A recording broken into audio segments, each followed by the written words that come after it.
That's because it's on mute. I'm going to talk about robustness in AI and then something about careers in AI and why that hopefully will become obvious in a second.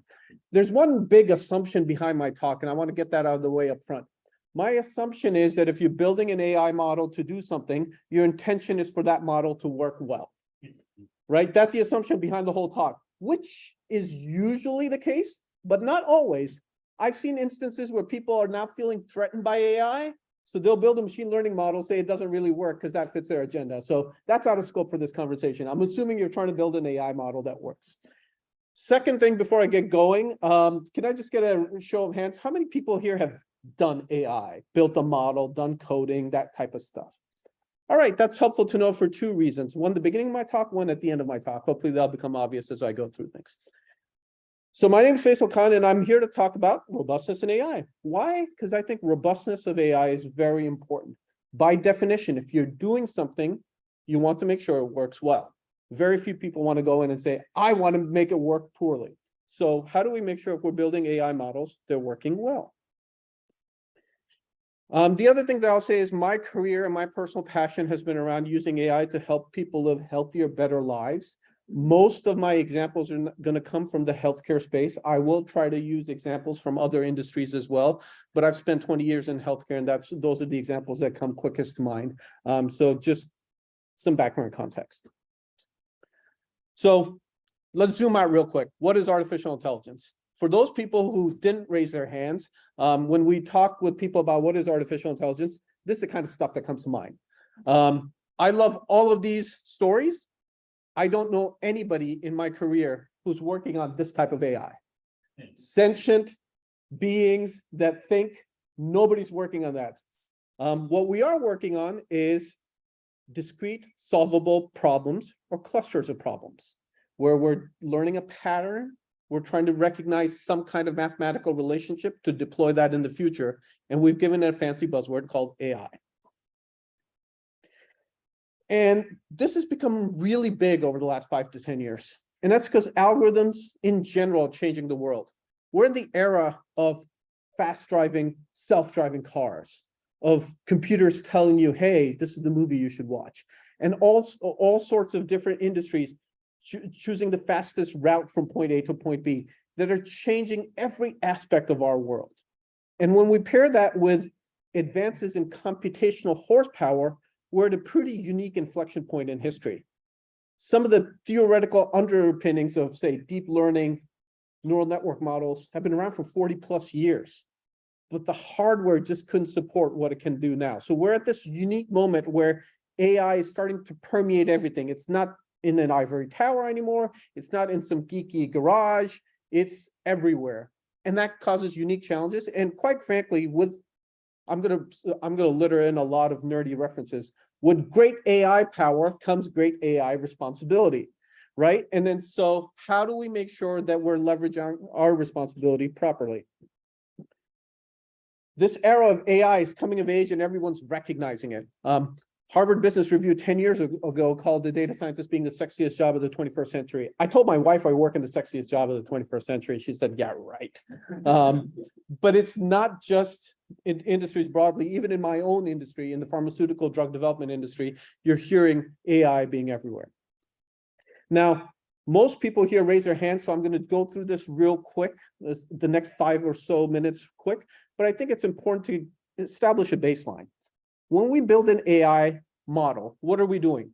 We're getting some data together to extrapolate some relationships. So for instance, I'm going to get some people how much they exercise on a daily basis to extrapolate, build a relationship to time to peace.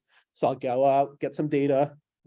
Basically, all it is going back to kindergarten, I'm going to fit the best fit line. That's what I'm doing, right? And that line represents some kind of relationship based on the data. And what I want to do is two things. Either I use this line to understand the data, or what more people do is they try to use that line to predict something new. Now here's somebody new. I've built a relationship. Now I want to predict, I'm going to put in a data point and predict what happens to them. Most AI use cases at a high level fall into this kind of paradigm. Now, we're never perfect at building an AI model. So there's always some element of error because not every line is fit perfectly. And we call that the error in our training set. But what's unique, and I'm going to keep coming back to this point, is we rarely, I won't say never, we rarely build an AI model just to understand one data set. We're trying to build a relationship to understand new data, use the model in some new environment. And how do we make sure that that model can be used in new environment is what's theoretically known as generalization error. How well can this model, this set of mathematical relationships that we've derived, generalize the data we've never seen before? And that therein is the crux of robustness in AI. How can we make sure whatever we've learned, derived a relationship, fit this best fit curve, can be used broadly beyond just the data we use to build it? Now, there's a lot of terms that get thrown around. And I'm sorry for those folks online. I'm used to walking around a lot, so I'm kind of fidgeting in this little square here. But big data, AI, machine learning, data science, all these terms get thrown around for some very basic concepts that have been around for a while in the field of statistics. And oftentimes, fancy machine learning algorithms are really underpinned by core statistics. And that's something we lose sight of.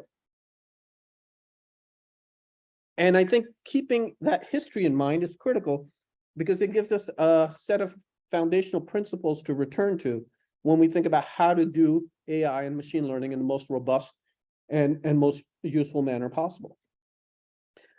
Now, statistics implies data. Data can cause problems. So here's some data I want to throw at you. It's about a chemical molecule. This molecule is very, very dangerous. Everybody who's ever died was exposed to this molecule within the previous 24 hours. This molecule is found in all carcinogens. Dihydrogen monoxide is a very dangerous molecule. Overdose of dihydrogen monoxide leads to death. It's used in corrosive materials. It's found in all cancerous tumors. And there's a website out there to highlight the dangers of dihydrogen monoxide. For those of you who haven't caught on yet, dihydrogen monoxide is also known as H2O or water, right? Every single data point that I said is correct. But the conclusion to ban dihydrogen monoxide would lead to loss of life on Earth. So that's where we have to be careful about the context of what data is telling us. Data can tell us many different things, but if we don't derive the appropriate context, the appropriate conclusions, that's where the robustness of our data conclusions can lead to incorrect results. And throughout my talk, I'm going to kind of mix, and I'm doing that consciously, data robustness, conclusion robustness, and AI robustness, because these things kind of go hand in hand. So let's go through some different high-level concepts here. When we fit a model, we're fitting a line to some data, right? There's this concept of the number of dimensions. Here, I've got a two-dimensional space, an XY axis, and I'm fitting a line. If we go on to build more sophisticated models, I could fit a plane in a 3D space. I have no clue how to represent more than 3 dimensions. If you do, you're going to win a Nobel Prize in physical universe. So after this, it all gets theoretical. But the core idea here is that if you're fitting a line, you need a minimum 2 data points. If you're fitting a plane, you need a minimum of 3 data points. So this leads to a concept in machine learning or in core statistics known as the curse of dimensionality, which is the more dimensions you add to the problem, and each dimension is a variable or something you're measuring that you put into a model, the more data you need for that to be robust. That seems kind of intuitive, but right then from those basic principles, some big issues come up about your data. We need more data. We're data hungry. We need more data. If you're in some disciplines, like if you work on web marketing, you have trillions of data points. If you work in healthcare like I do, you're lucky if you have a couple hundred data points, right? So data is sometimes hard to get, and it has challenges. Data is expensive. Tracking web clicks is perhaps cheap-ish. Getting someone's full genome done is a pretty expensive process. Getting MRI images of the brain is a pretty expensive process. There's an issue of speed of data. You could be wearing a wearable device that's sending continuous data, or you could be looking at, say, incoming satellite data from radar telemetry, or you're getting a measurement that somebody has to go into the clinic, which they'll only do once a year. So speed of data starts to cause problems. That introduces challenges into the reliability of your information. If you're getting something from human kept diaries, humans are really subjective. How much pain am I feeling today? We've all seen that scale of 1 through 10, right? My 4, because, well, somebody else's 3 is my 9 because I'm a big wimp, right?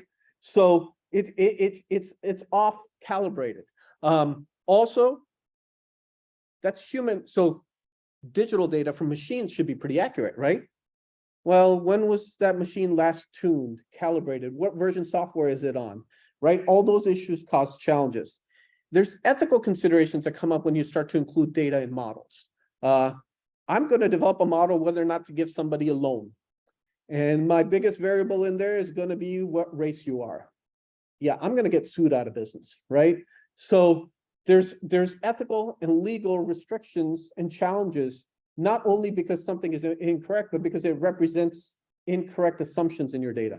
And so there's accuracy trade-offs for all these factors, cost, speed, reliability, that we have to take into account, that we don't think about when we start to build these models. And these issues come up, I haven't even talked about algorithms or data or anything yet, right up front, when you're defining what problem I'm going to solve.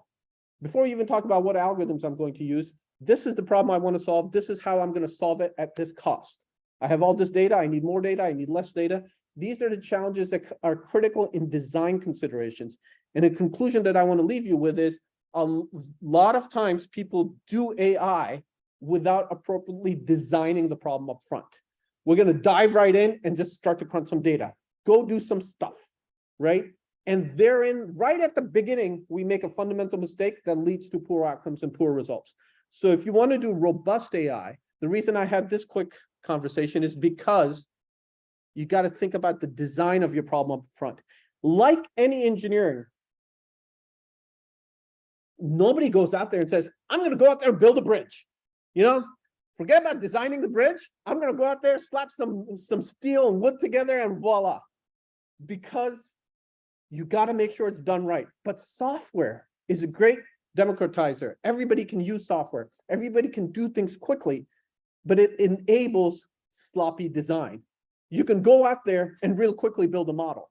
You're not going to build a bridge, but you're going to build a model real quickly. Now, from a cost financial impact perspective, they could both be the same. A model to diagnose disease, a model to predict whether or not an airplane is safe to fly versus a bridge have similar levels of impact. But one you would never do sloppily without a very robust design process, and the other one people do all the time. So right up front, you have to think about robustness in your design process, and very few people do that. Now let's talk about model accuracy. How accurate is my model? How good is my model? There's all sorts of stuff. You've probably all seen this type of stuff. I pulled this, not my slide. I pulled it from somewhere online about, goodness of fit, not overfitting on your training data, not having models be too complex. And this is the kind of stuff that a lot of you who raise your hands, you're used to thinking about. Right? So coming back to generalization error, the key concept here is what we're trying to do is to build a model that doesn't represent our data that we're using to build the model too closely, but can generalize, can work on new data, because that's the whole reason we built the model. And we do that through this notion of a training and validation set. The validation set represents generalizability. I'm going to build something in training data, and the reason I have a validation set is I'm going to simulate how well it'll work on new data, right? I can't go and get new data. I'm going to deploy this model on 10,000 patients. I can't run it on 10,000 patients. I'll simulate 10,000 patients with a validation set of 1,000 patients. And hopefully, how well my model does in that validation set is a good approximation of its ability to work on new samples, of its ability to generalize, right? This is the first spot where we end up making some mistakes. We start thinking about, hey, the model validated. Awesome. Does that validation set represent the intended use? I built a breast cancer model to predict breast cancer in women over the age of 50. I validated it. It works perfectly. It has 95% accuracy. We'll get to whether or not I would trust that later, but it has great accuracy. I'm going to use that model to now predict breast cancer in women under the age of 20. Is that still going to work? Right? We assume models that are validated are good to go. Models validated, guys, it's great. Does a validation set represent the intended use? That's not something we often think about. And intended use can be very nuanced. It could be as subtle as time has changed.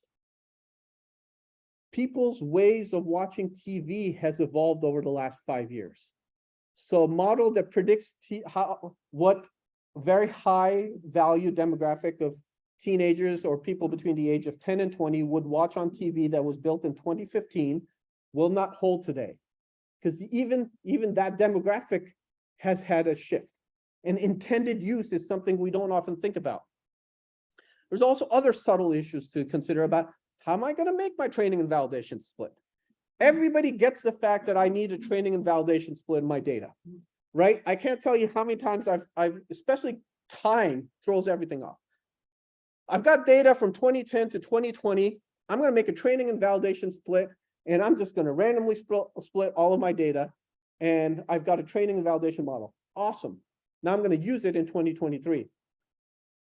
Has your data been validated on a year it has not seen before? Well, what do you mean? I have all the data in training and tests. Yes. All of the data, all of the new years, even the year of 2020 is now in your training set and your validation set. Has your model ever been used to predict on a year's worth of data it's never seen? No, but it's your work. I validated it, right? So those things of how did we split the data? Which data goes where? Timing, demographics, those things come into play. Then you can overcorrect. I'm going to do stratified training and validation sets, and I'm going to stratify in 10 different variables as I split my training and validation data sets. Well, you've got a very contrived split again, right? So this is not an easy problem. But these are the types of things people have to think about. The core robustness in machine learning goes back to training and validation. And I personally think, not enough time is spent thinking about training versus validation. Now there's training, validation, test set, and there's cross-validation, because we also recognize we want to do a bunch of stuff or we might not have enough data for training or validation, so we split the training data into different splits. And again, I'm not going to define cross-validation. A lot of you guys raised your hands earlier, so I hope you know what cross-validation is. If you raised your hands earlier and you don't know what cross-validation is, you shouldn't have raised your hand. And there's all sorts of metrics to evaluate the accuracy of a two-class model, right? I won't go through this. Everybody kind of knows this, especially when I ask people, what's the sensitivity of your model? What's the specificity of your model? People can always talk about it. That's good. But are we using the right metrics? So I've often been in a situation where, how accurate is your model? I use accuracy. My model is 98% accurate. Awesome. What's the prevalence or imbalance of your class? Well, I'm looking after this rare disease. It only occurs about, 1/10 of the time.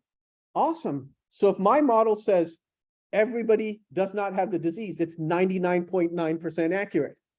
It's a totally useless model, but it's 99.9% accurate. Yeah, but it's useless, right? So did we use the right measure of accuracy? Now, even there, people start to understand those nuances, right? That's just step one. Then we get into, okay, well, no, we should look at accuracy. We should look at precision and recall and PPV and NPV, sensitivity, specificity. We get all that. But where we struggle is to translate those technical metrics to business problems. I'm going to give you a business problem. I'm going to build a cancer prediction model or just some rare risk. Let's say Ebola, some pandemic, beyond COVID, whatever, some disease that I'm very, very vested in finding. If my model says you don't have the disease, I'm going to send you home. No more follow-up. If my model says you have the disease, you're going to get some extra lab tests, which is kind of okay. We're okay trying to, we'll double check. We'll keep you in the hospital for an extra couple of hours, but we'll be just really short. So it's okay if the model is wrong in that direction. But if the model says you're clear, you're fine, you go home. That's what somebody might come and say, hey, I want a model like this. Now, I'm a data scientist trying to build that model. What measure of accuracy out of this list should I deem most important and tune my model's performance on?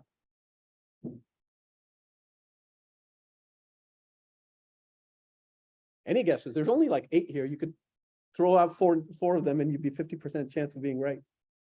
Right, that's the challenge. So let's talk through that.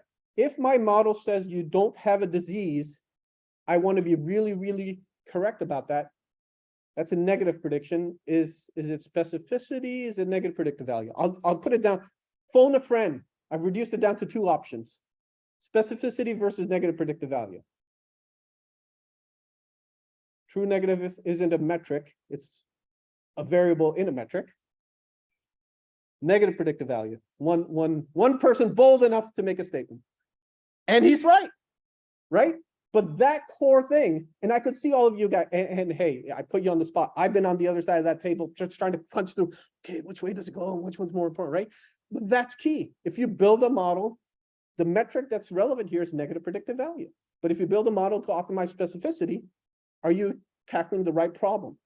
And here's where AI robustness fails, because going back to design, we didn't map the business problem to the technical one. And we go off and solve two separate problems many times. Come up with a great model that doesn't map to the business problem that we were trying to solve. But despite all this, there's a certain amount of hubris / excitement. There's this belief, especially these days, that there's this magic wand called AI. And we'll AI it, right? So can't be doing this, we'll AI it. Deep learning models, ChatGPT will solve all of our problems, right? And if we don't recognize that AI has pitfalls, AI has challenges. Somebody earlier said healthcare is very complex, right? If we don't recognize that, then again, we're starting with incorrect basic fundamentals and principles. And our foundation is wobbly. So we already talked about some of the things from an algorithmic perspective. Which measure of accuracy is correct? When we think about generalizability, the intended use of our models. Now, those of us who work with models know there's no such thing as, hey, I'm going to throw a model on this. Most models have some parameters that you tune, right? How do you tune those parameters? I'm going to do a grid search. I'm going to do some kind of basic min-max optimization, whatever. Whenever you're tuning parameters, changing things, on which data set are you doing it? How are you doing it? Well, are you doing it with cross-validation? Are you doing, because the way you do these things is you set a bunch of parameters, levers, knobs, whatever you want to, imagery you want to pull, depict on the model, and you go test and see if that works, right? So how many parameters are you tuning? The curse of dimensionality plays a role in your parameter tuning as well, in the complexity of your algorithm. And are you tuning parameters appropriately? That's not something a lot of people often talk about. You'll hear people say, I use the large language model, I use the support vector machine, I use logistic regression, I use random forest, I use GBM to do this. Nobody often talks about, oh, and they will say, here's my training and validation accuracy, et cetera. They will not talk about in those publications, in those white papers, in those websites, about how did they tune the parameters? How many times did they tune the parameters? Which parameters? Those are important details. That's the secret sauce. That's the recipe. But we kind of gloss over that. Sometimes because we think it's unimportant details. Sometimes because people are saying, parameters? What parameters? I just kind of use this R function, right? Which is set up to use default parameters. So we're not understanding. It's like you're operating heavy machinery without being trained in all the knobs and levers, right? When I go peek into a cockpit of a plane, I'm totally like overwhelmed. All these knobs, levers, switches. Those are all parameters that control a plane. You have to be really trained in those, but we let people fly a model plane, use a model without thinking about any of that. Hey, I just built a model. Right? Why do we have a validation set? Let's go back. The reason we have a validation set is because, going back to what I said earlier, is to look at how well our model can generalize, how well our model can work on new data. Because the whole reason I'm building a model, to go back to first principles, is to learn some relationship that I can use out in the wild, in the real world. Now, what happens a lot of times is people get that core principle is understood. Then when people do everything I've been talking about, which is, hey, I'm going to tune my parameters. I'm going to tune some parameters on the training set. I'm going to test them on the validation set. I'm going to build a support vector machine model, see how it works. I'm going to build a neural network model, see how it works. I'm going to build a random forest model. It works the best. Great. Now I got to tune those parameters. So I start to go back and forth between a training and validation set many different times. And I've seen many papers that do this. Is a validation set a simulation of how well it would work in the real world? Because you only get to apply it in the real world once. I've now started to go back and forth so many different times. That validation set is basically just my training set. But I think it's still a validation set. I'm deluding myself, right? By the 200th iteration of a different algorithm with the new parameter tuning that I've evaluated on the validation set, that model is the best, and by golly, I feel confident in deploying it out in the real world. I've deluded myself because I think it's been evaluated on a separate validation set. And a lot of times people will also not just be on tuning parameters, you end up with a lot of different, going back to what I said about data collection, the real world starts to enter into this. Okay, you built, there's a sign that says 5 minutes left. Yes, there is 5. I started late though, but I will speed up.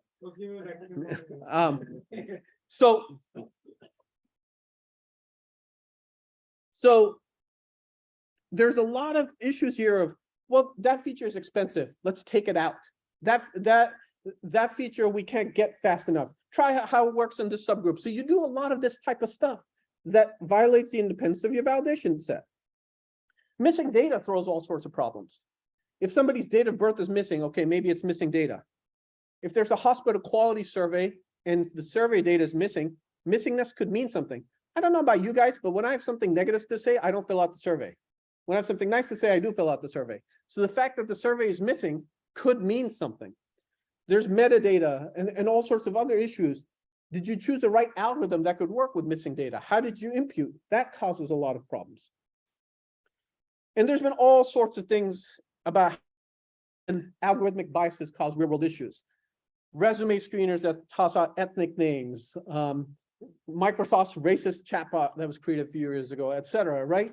Because people don't think about the design issues. They throw data at an algorithm and hope magic AI happens. This has a lot of consequences. It leads to dead ends. It leads to misunderstandings of causes of disease, leads to incorrect treatment approaches. The field of Alzheimer's has recently been rocked by some research saying some of the fundamental assumptions over the last 10 years in treating Alzheimer's may have been incorrect. Every 5 years, there's an opinion change on whether or not butter is good or bad for you, right? There's fundamental things like the anti-vax movement. There's challenges about what data means because we don't do science properly. We don't build those models appropriately. And those have consequences, and they happen in all fields. Here's a deep learning model that was used to build a wolf versus dog classifier. This model works very accurately. It was super accurate and very robust. They started looking into why that model behaved how it did. This was actually research being done into explainability of deep learning. And what they found was the animal had nothing to do with the model. The model was looking at the ground. If it was an outdoor natural landscape, it classified it as a wolf. If it was an internal house carpet or wooden floor, it classified it as a dog, right? Now, this may or may not be very good. This model can be used to also detect giraffes and detect moose because it has nothing to do with the animal. But if you're using this model to detect whether or not a wolf has infiltrated your sheep meadow, you've got a problem, right? So it may be good, it may not be, but you didn't think about the data, the context, the usability. You just threw data at an algorithm and you had great results. That could lead to drastic outcomes. All of your sheep will be eaten by the wolf.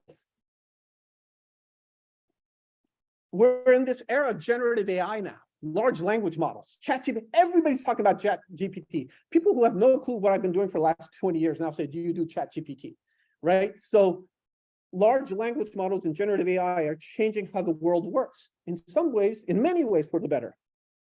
In some ways for the worse. I don't know how many of you guys heard about this story about the lawyer who used ChatGPT to write his legal briefings and is now in a lot of trouble, right?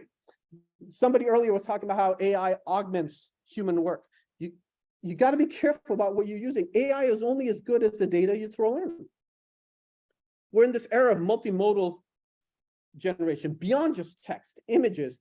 I saw a documentary on the BBC the other day about an authoritarian regime where they were showing dissidents about their experiences in that regime, and they're showing people's faces. And I was really shocked. I was like, you're showing people's faces. These people are putting their lives in danger. Then all of a sudden, there was a little disclaimer at the bottom saying, these faces are generated by AI. These are not the real faces of the dissidents whose story is being represented. And I was like, that's awesome. Seeing a human face really made me connect to the story much deeper, but people didn't put their lives at danger. Great use of generative AI. Unless you look like that person. Great use of generative AI. But generative AI is going to cause problems in our political process. And I guarantee it, right? These are all fake images. I don't know how many of you watch the sci-fi show The Orville. I told you I'm going to litter in nerdy references. If you haven't seen The Orville, go see it. It's awesome. But there's an episode in The Orville about political ads being used to influence elections. They're totally fake. And I think that the 2024 election is going to have fake generated media content. We have no clue how we're going to deal with that. People are now using AI to train AI, right? So I'm going to train one version of ChatGPT using data from previous ones. And folks whose job it was to manually evaluate AI models are now outsourcing that, right? There's a cascading error. AI is only, it's garbage in, garbage out. At a certain point, I hope we'll get, I'm going to throw in another nerdy reference. If you haven't read the Isaac Asimov story, The Last Question, go do so. But it's about an AI computer that builds the next generation of AI computers. We're not there yet, but we're starting to trust these types of cascading data errors. Now, there's human factors why all this happens. Very few people, some in the political arena might go out there to say, hey, I have a malicious agenda. But nobody goes out there to say, I want to build an AI model incorrectly. But there's human factors. Funding's going to run out. My grant deadline is due. Paper deadline is due. I got to get the first patent. I got to get bragging rights. Just realistically, people are saying, try it this way, try it that way. Remove those outliers. Look at that subgroup. In the field of statistics, this whole try this, try that, do this is known as p-hacking. We don't have a term for it in the AI space, and I think we should. And sometimes, like the previous example, it's just triggered by laziness and taking shortcuts. So a few examples from my own career. In the healthcare space, I've been building models. I wanted a lot of data. Well, we got some data from the US, we got some data from Europe, and we combined data because we want a big data set. Cancer is treated differently in the US versus Europe. If you merge that data together, you have very different underlying relationship that you'll learn. We weren't aware of that. I started getting data, and I was at a startup company, and there was a lot of pressure. So they were like, process this data quickly. We can't afford to be sitting around because we're going to go for Series B funding. Well, guess what? The data that we got quicker initially was older data. It was not representative. It was the data they could get us fastest. And we started working with it. The data that was newer it was harder to collect. So it comes 6 months later. But there was an inherent bias in that data. I was working with a large medical center. The medical center had a primary, big, prestigious MD Anderson, Memorial Sloan Kettering, Fox Chase type of center, and community affiliates. The main cancer hospital sent us all their data first, and they said, we'll get you the tertiary hospital data 8 months from now.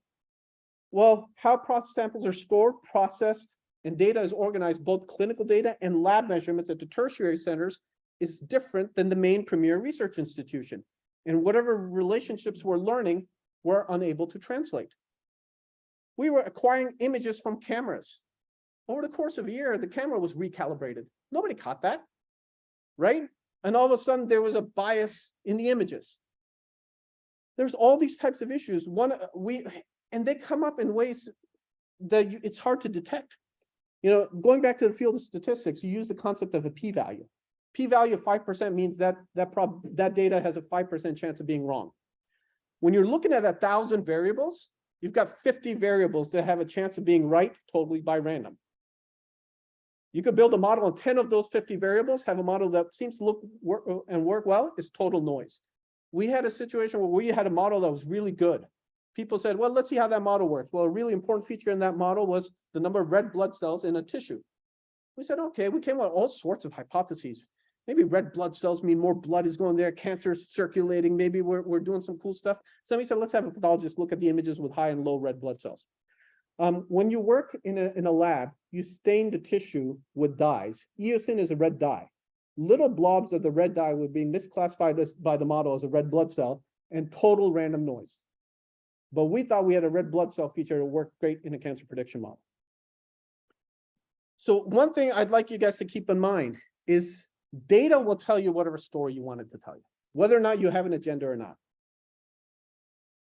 And if you don't think about the robustness of your data, if you don't think about the design principles and everything else that I've talked about, you will go down a path that will lead to consequences, good or bad. So that was the robustness part of the discussion. Oh, one more thing on robustness. Everything I've talked about is before you build a model. Very few people talk about, okay, model drift. I've got a model. I follow good design choices. I launched. What happens to the model once it's been in the wild? Let's say you validated it properly, used it properly. The world changes. Like I said, TV viewing practices move on. I built a model for how to treat healthcare patients and COVID hits. Management of healthcare has changed. I'm still using old models. You could have followed good design principles and your model might still not be valid anymore because the real world shifts and drifts. And that's something we often don't think about.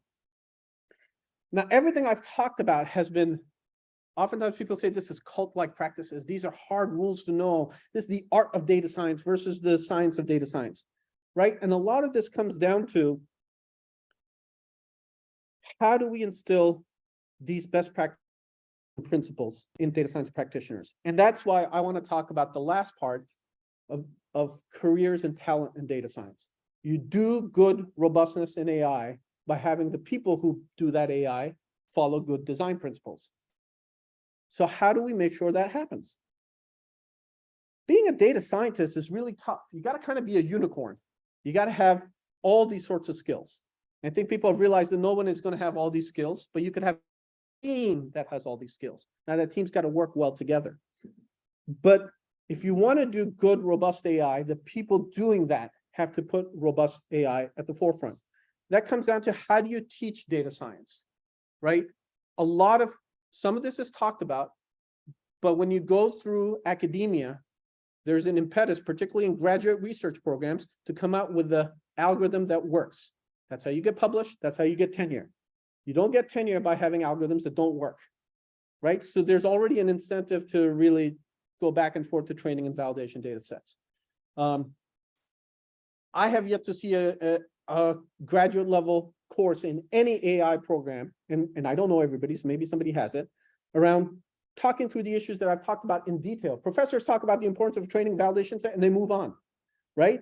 And if you go through that curriculum, you're not being taught those principles. Now, the world moves on. How some models work in, say, AWS versus R or other platforms change. This is a fast-moving field. 20 years ago, I would have put my MATLAB skills up against anybody. Nobody really builds models in MATLAB anymore, right? I'm an old dinosaur. So this field is moving fast. Also, the soft skills needed to succeed that were up here are not talked about in most data science curriculums. But those are really critical. This mapping of a business problem to the technical problem, understanding these nuances of how does cost of feature acquisition affect your model, of what's going to happen with your timescales, pushing back against your venture capitalists in your startup saying, no, we will not build a model with the data we have because it's important to wait for that data coming 6 months from now, are critical skills that most data scientists don't have. Now, I got to end soon, and if you'll let me be provocative for the next 30 seconds or a minute, and I might piss a few people off. A lot of this comes down to the leaders who oversee data science, right? Unless you're in a big data science company, your executive management is not going to be data scientists. That's okay. I work in a pharma company. The CEO of a pharma company is not going to be a data scientist. But at some point, when you get down to the data science organizational structure, leaders in data science have to keep these practices in mind, have to make sure their data scientists are trained appropriately, have to make sure that the resources are provided to have that flexibility. These large business problems are addressed. You think through cost of feature acquisition, of building models.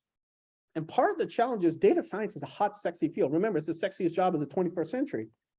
It's a well-compensated field. So you've got a lot of people who don't have a fundamental background and training in data science now entering into the field. Those folks who are doing hands-on work, great, power to you. Let's learn, let's teach you those skills. That's awesome. I've also seen some leaders who are like, hey, this is a sexy, high compensated field. I have no background in data science, and now I'm going to come in and lead a team of data scientists, build out an executive strategy case, et cetera. And then they start to cause pressure. They don't have patience for how long it takes for a good design process, for good training and validation data sets. Data is expensive to acquire. We don't need to acquire that third validation data set, right? And that's where a lot of this comes from. And I apologize if I'm offending anybody, but this is where a lot of fundamental challenges go back to leadership. And it's not because somebody says, I want to do bad data science. They say, I want to make a lot of money. This is a field that makes a lot of money, and I'll make it work somehow. So I've reached the conclusion that you can have non-data scientists who can lead data science groups. I've reported into leaders who are MDs, who have been some of the best leaders that I've had. But you can't have multiple layers in the data science organization where leaders don't have data science expertise. You could have an overall data science leader with somebody from outside leading a team who provides mentorship and guidance, or you could have an overall leader who doesn't have data science expertise, who then relies on the next layer of expert leaders. But if once you start to have 3 or 4 leaders of data scientists, I'm not saying corporate management, but data science leaders, 3 or 4 levels deep who haven't done data science themselves, that's where I start to see a lot of problems. That's just me, and I apologize if I've offended anybody. So, but this ties back to career progression of data scientists, and how do we train data scientists to be technically competent, provide them enough compensation, coaching, executive coaching, get data scientists to actually be corporate leaders, to move up to the C-suite to address these challenges. These are things that we have to work on. And that's why I took a slight detour to talk about careers in data science, because you can't do robustness in AI without making sure that those who are doing AI are well empowered to succeed, well resourced, and well managed to do robust AI. And I'm way over time. I started 10 minutes late, and I'm only 1 minute over by that regard. I've only touched the tip of the iceberg. Hopefully I was provocative. I got you thinking about some things, and I'm happy to take questions. Thank you very much.